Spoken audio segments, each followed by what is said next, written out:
SBS가 다음 소프트와 함께 매주 발표하는 대선 주자별 SBS 빅지수 두 번째 순서입니다. 주자별로 포털 검색량과 SNS 호감도 또 뉴스 주목도를 종합해서 여론조사가 놓칠 수 있는 숨은 표심을 추적합니다. 정치부 은준모 기자 나와 있습니다. 지난주 화요일에 이 SBS 빅지수 처음으로 선보였고 오늘 두 번째인데 한 주 동안 변동이 있었습니까? 네, 그렇습니다. 3월 첫째 주 SBS 빅지수입니다. 문재인 247, 황교안 235, 이재명 233, 안희정 223, 안철수 213, 유승민 188, 홍준표 185 순이었습니다. 전체적으로 보면은 황대행과 홍 지사가 많이 올랐고요. 네. 반대로 안 지사는 많이 떨어졌습니다. 순위도 좀 바뀐 것 같은데요. 네, 최근 4주 추이 보시겠습니다. 지난주까지 3주 연속 2위를 달렸던 안 지사가 이번 주에 4위로 내려왔고요. 그리고 반대로 4위였던 황대행은 2위로 올라섰습니다. 그 이유는 잠시 뒤에 설명을 드리겠고요. 5위권 이하 보시면은 새로 진입한 홍 지사 2월 셋째 주에 많이 올랐습니다. 네. 2주에 항소심 무죄 선고를 받았고요. 그리고 대선 출마설이 나오면서 정치적 발언을 많이 쏟아낸 게 그 이유가 된 것 같습니다. 네, 먼저 2위, 4위 안희정, 황교안 순위 바뀐 것부터 짚어볼까요? 네, 황대행의 지난주 일간 추이 한번 보시면은요.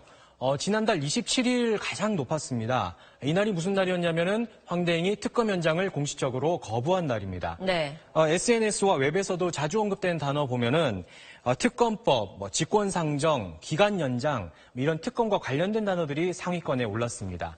유튜브에서도 보니까 특검 현장을 놓고 민주당 안민석 의원과 설전을 벌인 이 장면이 상당히 가장 조회수가 높았던 걸로 나타났습니다.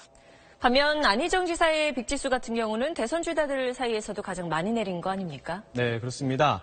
지난주 민주당 주자들 일간 추이인데요. 첫 경선 토론회가 있던 날 세 주자들 모두 많이 올랐습니다. 네. 하지만 안 지사만 자세히 놓고 보면 그날만 빼고는 다른 두 주자에 비해서도 상당히 저조한 편입니다. 실제로 SNS 긍정 언급량 그리고 포털 검색량 보면 지난주보다 거의 절반으로 뚝 떨어졌습니다. 대연정 발언 그리고 선의 발언의 부정적인 여파가 지금까지도 이어지고 있는 걸로 보입니다. 네. 반면에 이재명 성남시장 보시면요.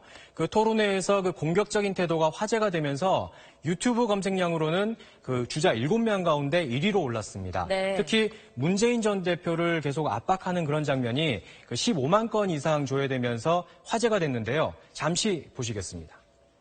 재벌들의 준조세 16조 4천억을 없애주겠다라고 공약을 하셨는데 일단 진심이신지 혹시 착오에 의한 게 아닌지 한번 여쭤보고 싶어요. 이번 주에도 굵직굵직한 이슈들이 많아서 지수에도 변동이 꽤 있을 것 같은데요. 네, 그렇습니다. 먼저 헌법재판소의 탄핵 심판 선고가 사실 임박해 있죠. 네. 그리고 특검의 수사 결과 발표도 있었고요. 이런 것들이 다음 지수에 영향을 줘서 상당한 변화가 있을 수도 있을 것 같습니다. 네, 그렇죠. 잘 들었습니다. 다음 주에 뵙겠습니다.